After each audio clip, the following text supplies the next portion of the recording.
Welcome दोस्तों, कानून का ज्ञान विदेश के यूट्यूब चैनल। दोस्तों वैसे तो ये वीडियो मैंने स्पेशली वुमेन्स के लिए बनाई है, लड़कियों के लिए बनाई है जो कि मैरिड हैं या फिर जिनकी शादी होने वाली है। वैसे इस वीडियो को वो लोग भी देख सकते हैं जिन्हें लॉ की नॉलेज में इंटरेस्ट है।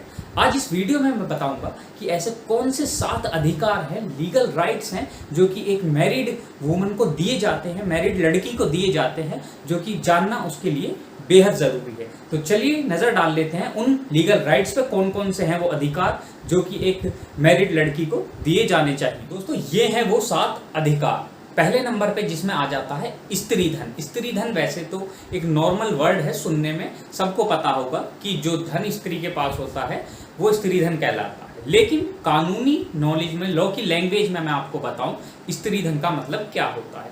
दोस्तों section 14 of Hindu succession act, यानी कि हिंदू सक्सेशन एक्ट 2005 का जो सक्सेशन एक्ट है उसका सेक्शन 14 कहता है कि जो गिफ्ट शादी से पहले या शादी के टाइम पे या बच्चे के बर्थ के टाइम पे किसी लड़की को, किसी महिला को दिए जाते हैं, शादी से पहले के जो गिफ्ट है, चाहे वो रिलेटिव्स ने दिए हों, पेरेंट्स ने दिए हों, चाहे वो गिफ्ट्स मूवेबल प्रॉपर्टी हो या इमूवेबल प्रॉपर्टी हो, कोई सा भी गिफ्ट हो उसमें किसी तरीके का भी, अगर उसे शादी से पहले दिया जाता है, शादी के बाद, शादी के टाइम पे दिया जाता है और बर्थ के टाइम पे दिया जाता है, बेबी के बच्चे के बर्थ के टाइम पे, तो वो स्त्री धन कहलाएगा। तो जो वो चीज़ है, गुड्स हैं या फिर जो भी उसे प्रॉपर्टी है, जो भी चीज़ उसे दी जाती है गिफ्ट के तौर पर, उसे स्त्री धन कहते हैं।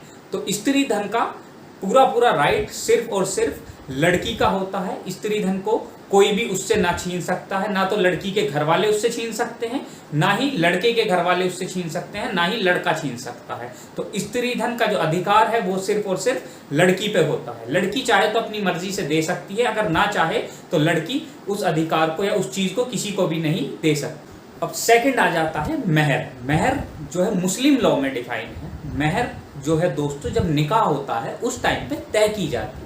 नॉर्मली बोला जाए तो एक वो ऐसी रकम होती है जो फाइनेंशियल सेफ्टी के लिए लड़की को दी जाती है। अगर मान लीजिए कभी फ्यूचर में तलाक वगैरह होने लगता है तो उस टाइम पर मेहर की जो रकम है वो लड़के को चुकानी पड़ती है। उस टाइम से पहले भी दे सकता है और उस टाइम पर भी दे सकता है। वैसे तो मेहर का जो राइट है पूरे का पूरा वो सिर्फ लड़की को जाता है। मेहर का अधिकार लड़का देगा और लड़की को पूरा अधिकार है कि मेहर वो अपनी वसूले लड़के से, और लड़का या लड़के के जो घर वाले हैं वो इसमें बिल्कुल मना नहीं कर सकते। मुस्लिम लॉ में क्लियरली है कि जो मेहर का अधिकार है वो लड़की को है। तो ये हो गया दूसरा right according to Muslim law. अब आ जाते हैं तीसरे नंबर पे कि तीसरा कौन सा राइट। अब एक राइट है दोस्तों, right to reside in marital home. Marital home यानी कि शादी के बाद जो लड़की जिस घर में जाती है वो घर का उस पर पूरा अधिकार है, उसमें रहने का। यानी कि अगर मैरिटल होम लड़के का जो अपना घर है या किराए का घर है या एंसेस्ट्रल प्रॉपर्टी है या किसी भी जगह पर वो लड़का रह रहा है तो उसमें लड़की का पूरा अधिकार है रहने का। शादी के बाद में लड़का मना नहीं कर सकता लड़की को वहां रहने के लिए। अगर कोई ऐसा करता है तो वो राइट का उल्लंघन करता है, जो उसके अधिकार है उसका उल्लंघन करता है।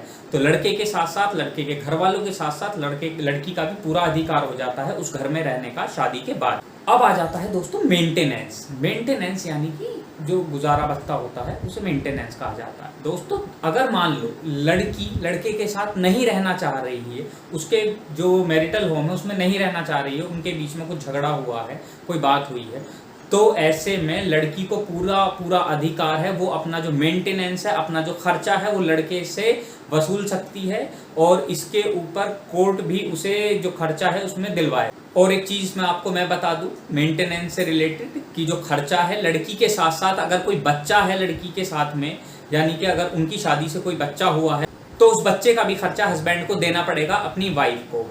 कोर्ट में एक पिटीशन फाइल की जाती है मेंटेनेंस की। सेक्शन 125 सीआरपीसी में मेंटेनेंस का डिफाइन किया गया है।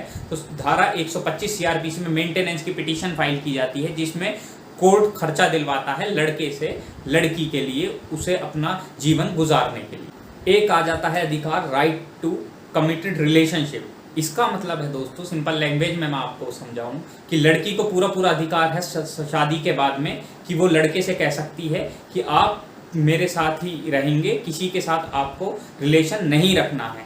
हालांकि अगर उनका डाइवोर्स का मुकदमा चल रहा है या फिर कोर्ट में मुकदमा पेंडिंग है तो बहुत से केसेस में ऐसा देखा गया है कि लड़का शादी ना कर, क्योंकि अगर शादी कर लेगा जब तक ऑर्डर नहीं होता तो उस पर कानूनी कार्रवाई हो जाएगी, वो लिव इन रिलेशनशिप में रहना शुरू कर देता। लेकिन डाइवोर्स से पहले लड़की को पूरा अधिकार है कमिटमेंट करवाने का लड़के से कि मेरे सिवा आप किसी और महिला के साथ में अपना जीवन नहीं गुजार सकते। अगर वो ऐसा करता है, मान लो अगर दूसरी भी शादी कर लेता है वो उस लड़की से छुपकर, तो आईपीसी की धारा 494 के तहत उसे दोषी माना जाएगा और सजा हो सकती है। धारा 494 का मुकदमा वाइफ अपने हस्बैंड पर कर सकती है अगर ऐसा कोई हस्बैंड करता है।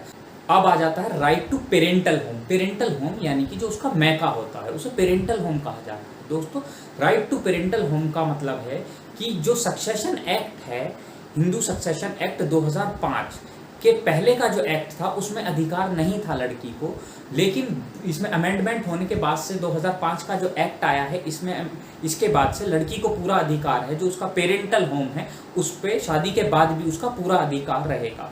जो प्रॉपर्टी है फादर की उसमें भी वो हिस्सा ले सकती है अपनी फादर के डेथ के बाद। तो इसलिए पेरेंटल होम पर भी लड़की का अधिकार रहेगा। ये नहीं है कि शादी होते ही लड़की का बाप के घर से कोई अधिकार नहीं है, अधिकार खत्म हो जाएगा। लड़की का बाप के घर में भी अधिकार रहेगा और उसकी प्रॉपर्टी में भी अधिकार रहेगा। अगर डेथ होने के बाद में वो अपना उसमें प्रॉपर्टी में हिस्सा भी मांग सकती है।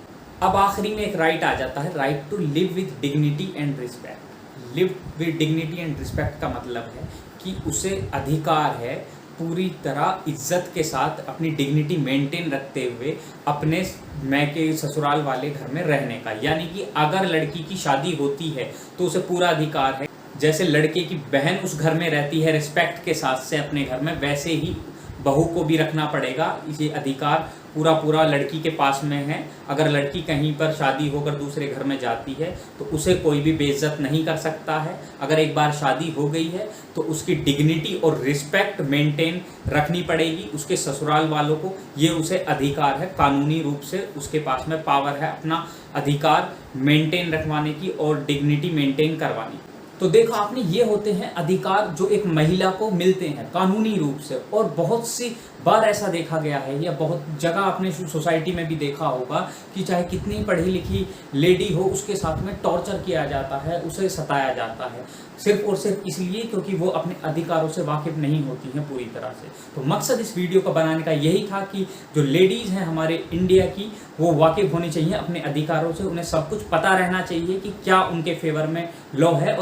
तो ऐसी ही वीडियो आपको कंटिन्यू मिलती रहेंगी। ऐसी ही वीडियो कंटिन्यू देखते रहने के लिए वीडियो को लाइक करें, शेयर करें और चैनल को सब्सक्राइब कर दें और बेल आइकन जरूर प्रेस कर दें जिससे कि मेरी हर वीडियो का नोटिफिकेशन आपको मिलता रहे। Thank you.